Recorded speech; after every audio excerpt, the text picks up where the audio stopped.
Welcome to ಪೌಷ್ಟಿಕ food channel. ಇಂದಿನ ವಿಡಿಯೋನಲ್ಲಿ ಹೆಸರುಬೇಳೆ ಪಾಯಸ ಮಾಡೋದು ಹೇಗೆ ಅಂತ ನೋಡೋಣ. ಹಬ್ಬಗಳಲ್ಲಿ ಮಾಡ್ಕೋಬೋದು, ವಿಶೇಷ ಸಂದರ್ಭಗಳಲ್ಲಿ ಮಾಡ್ಕೋಬೋದು. ತುಂಬಾ ರುಚಿಯಾಗಿರುತ್ತೆ. ದೇವರ ನೈವೇದ್ಯಕ್ಕೂ ಕೂಡ ಮಾಡ್ಬೋದು. ಹಾಗೆಯೇ ನಾವೇನಾದರೂ ಸಿಹಿ ತಿನ್ನಬೇಕು ಅಂತ ಅನಿಸೋವಾಗ ಸುಲಭವಾಗಿ ಕಡಿಮೆ ಸಮಯದಲ್ಲೇ ಮಾಡ್ಕೋಬೋದು. ಹೆಸರುಬೇಳೆ ಆರೋಗ್ಯಕ್ಕೆ ತುಂಬಾ ಒಳ್ಳೆಯದು. ಸಕ್ಕರೆ ಬಳಸ್ತೀರಾ, ಬೆಲ್ಲನ ಬಳಸ್ಕೊಂಡು ರುಚಿಯಾದಂಥ ಹೆಸರುಬೇಳೆ ಪಾಯಸ ಮಾಡೋ ವಿಧಾನನ ಇಂದಿನ ವಿಡಿಯೋನಲ್ಲಿ ನೋಡೋಣ. 1 ಕಪ್ಪಷ್ಟು ಹೆಸರುಬೇಳೆನ ತೊಗೊಂಡಿದ್ದೀನಿ. ಇದನ್ನು ಸ್ವಲ್ಪ ಬೆಚ್ಚಗಾಗುವಷ್ಟು ಹುರ್ಕೊಳ್ಳೋಣ.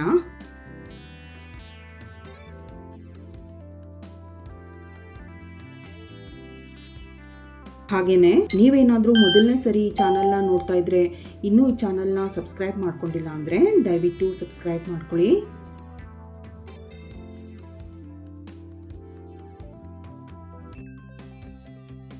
ಇಷ್ಟು ಹುರಿದ್ರೆ ಸಾಕು, ಕೈಯಲ್ಲಿ ಹಿಡಿದ್ರೆ ಬಿಸಿ ಆಗಿರಬೇಕು.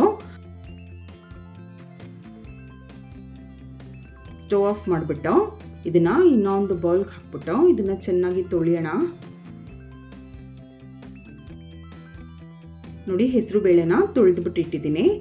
ಇದು ಮುಳುಗೋಷ್ಟು ನೀರು ಅಥವಾ 2 ಕಪ್ಪಷ್ಟು ನೀರು ಹಾಕ್ಬಿಟ್ಟು ಇದನ್ನು ಪ್ರೆಷರ್ ಕುಕ್ ಮಾಡ್ಕೊಳ್ಳೋಣ. ಹೆಸರುಬೇಳೆ ಮೃದುವಾಗಿ ಬೇಯಬೇಕು. ಹೆಸರುಬೇಳೆ ಬೇಯೋಷ್ಟು ಹೊತ್ತಿಗೆ ಉಳಿದಂಥ ತಯಾರಿ ಮಾಡ್ಕೊಳ್ಳೋಣ. ಫ್ರೈಯಿಂಗ್ ಪ್ಯಾನ್ಗೆ 2 ಟೇಬಲ್ ಸ್ಪೂನಷ್ಟು ಅಕ್ಕಿನ ಸೇರಿಸ್ತಾ ಇದ್ದೀನಿ. ಅಕ್ಕಿ ಸೇರಿಸೋದ್ರಿಂದ ಪಾಯಸ ಗಟ್ಟಿ ಬರುತ್ತೆ. 1 ಟೀ ಸ್ಪೂನಷ್ಟು ಗಸಗಸೆ, ನೋಡಿ ಸಣ್ಣ ಪೀಸ್ ಜಾಯಿಕಾಯಿ ತೊಗೊಂಡಿದ್ದೀನಿ. ಫ್ಲೇವರ್ ತುಂಬಾ ಚೆನ್ನಾಗಿರುತ್ತೆ. 4 ಏಲಕ್ಕಿನ ಬಿಡಿಸ್ಬಿಟ್ಟು ತೊಗೊಂಡಿದ್ದೀನಿ. ಇದನ್ನು ಹುರ್ಕೊಳ್ಳೋಣ.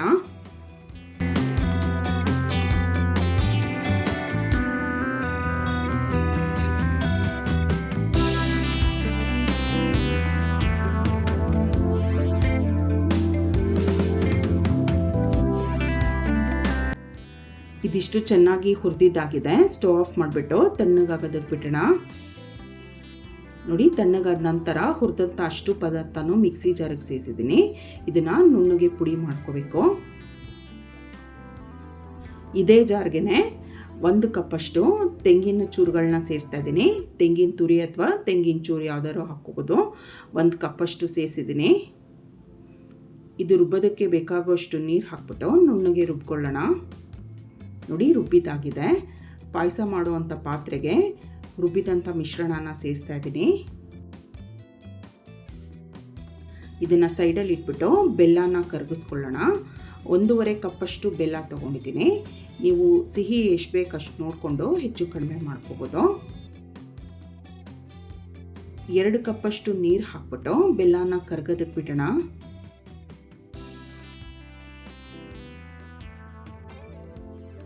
ಬೆಲ್ಲ ಕರಗೋವರೆಗೂ ಈ ರೀತಿ ಕೈ ಆಡಿಸ್ತಾ ಇರಬೇಕು.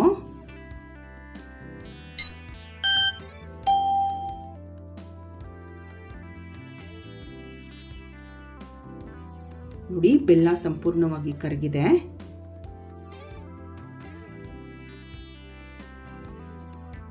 ಆವಾಗಲೇ ರುಬ್ಬಿಟ್ಟು ಕಾಯಿ ಮಿಶ್ರಣ ಸೇರಿಸಿದ್ನಲ್ಲ, ಅದೇ ಪಾತ್ರೆಗೆ ಬೆಲ್ಲದ ನೀರನ್ನು ಕೂಡ ಸೇರಿಸೋಣ. ಈ ರೀತಿ ಶೋಧಿಸ್ಕೊಂಡು ಬೆಲ್ಲದ ನೀರನ್ನ ಸೇರಿಸೋಣ. ಬೆಲ್ಲದಲ್ಲಿ ಕಸ ಇರುತ್ತೆ.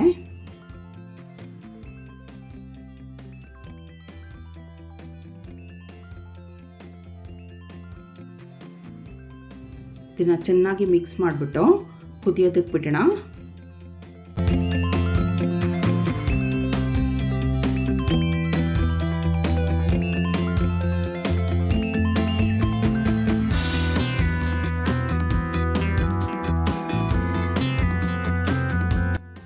ಹೆಸರುಬೇಳೆ ಬೇಯೋದಕ್ಕೆ ಇಟ್ಟಿದ್ವಲ್ಲ, ನೋಡಿ ಮೃದುವಾಗಿ ಬೆಂದಿದೆ. ಇದನ್ನು ಲೈಟಾಗಿ ಮ್ಯಾಶ್ ಮಾಡ್ಕೊಳ್ಳೋಣ.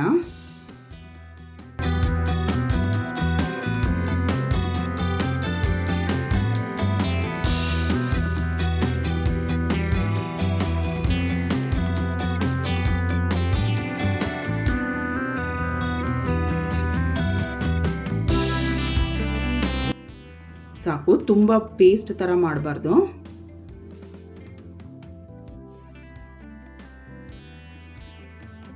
ಕಾಯಿ ಮಿಶ್ರಣ, ಬೆಲ್ಲದ ನೀರು ಸೇರಿಸಿದ್ವಲ್ಲ, ಇದೆಲ್ಲ ಕುದಿಯೋದಕ್ಕೆ ಶುರು ಆಗಿದೆ. ಫ್ಲೇಮ್ನ ಕಡಿಮೆ ಮಾಡಿಬಿಟ್ಟು ಬೇಯಿಸಿದಂಥ ಹೆಸರು ಬೇಳೆನ ಸೇರಿಸೋಣ.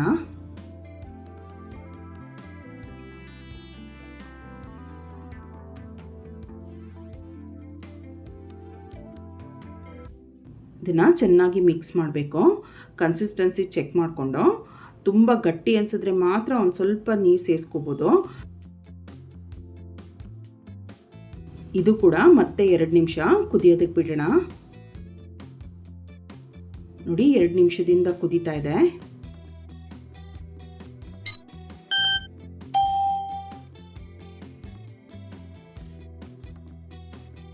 ಒಂದು ಕಪ್ಪಷ್ಟು ಹಾಲನ್ನು ಸೇರಿಸ್ತಾ ಇದ್ದೀನಿ. ಗಟ್ಟಿ ಹಾಲನ್ನು ಸೇರಿಸ್ತಾ ಇದ್ದೀನಿ. ಹಾಲಿಗೆ ಸ್ವಲ್ಪ ಕೂಡ ನೀರು ಸೇರಿಸಿಲ್ಲ. ನೋಡಿ ಪಾಯಸ ಇದೇ ಹದದಲ್ಲಿರಬೇಕು, ತುಂಬ ತೆಳ್ಳಗೆ ಮಾಡ್ಕೋಬಾರ್ದು. ಹಾಲು ಸೇರಿಸಿದ ನಂತರ 5 ನಿಮಿಷ ಸಣ್ಣ ಉರಿನಲ್ಲಿ ಕುದಿಯೋದಕ್ಕೆ ಬಿಡೋಣ. ನೋಡಿ 5 ನಿಮಿಷದಿಂದ ಪಾಯಸ ಕುದೀತಾ ಇದೆ. ಈ ಹಂತದಲ್ಲಿ ಸ್ವಲ್ಪ ದ್ರಾಕ್ಷಿ ಗೋಡಂಬಿನ ಫ್ರೈ ಮಾಡಿಬಿಟ್ಟು ಸೇರಿಸೋಣ.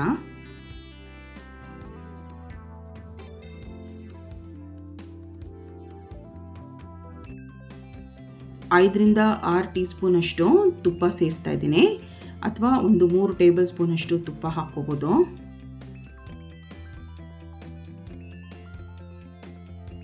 ತುಪ್ಪ ಬಿಸಿಯಾದ ನಂತರ ಸ್ವಲ್ಪ ದ್ರಾಕ್ಷಿ ಮತ್ತು ಗೋಡಂಬಿನ ಫ್ರೈ ಮಾಡ್ಕೊಳ್ಳೋಣ.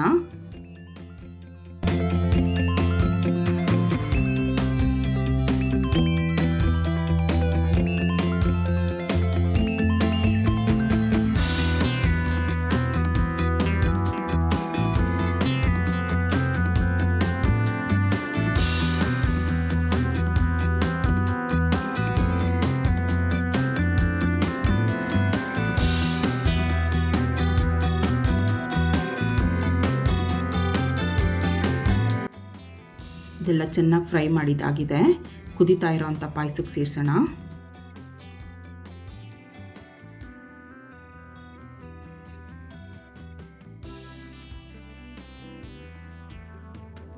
ದ್ರಾಕ್ಷಿ ಗೋಡಂಬಿ ಸೇರಿಸಿದ ನಂತರ ಇನ್ನೊಂದು ನಿಮಿಷ ಕುದಿಯೋದಕ್ಕೆ ಬಿಟ್ಟರೆ ಸಾಕು.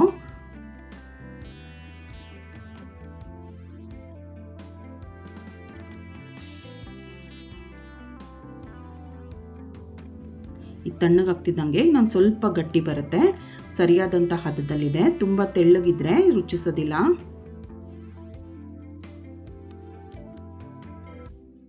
ಇದಿವಾಗ ಸ್ಟವ್ ಆಫ್ ಮಾಡಿಬಿಡೋಣ. ರುಚಿಯಾದಂಥ ಹೆಸರುಬೇಳೆ ಪಾಯಸ ಸಿದ್ಧವಾಗಿದೆ. ಈ ರೆಸಿಪಿನ ನೀವು ಕೂಡ ಟ್ರೈ ಮಾಡಿ ನೋಡಿ. ತಪ್ಪದೇ ಈ ಚಾನಲ್ನ ಸಬ್ಸ್ಕ್ರೈಬ್ ಮಾಡ್ಕೊಳ್ಳಿ. ಈ ವಿಡಿಯೋನ ಲೈಕ್ ಮಾಡಿ, ಶೇರ್ ಮಾಡಿ. Thank you.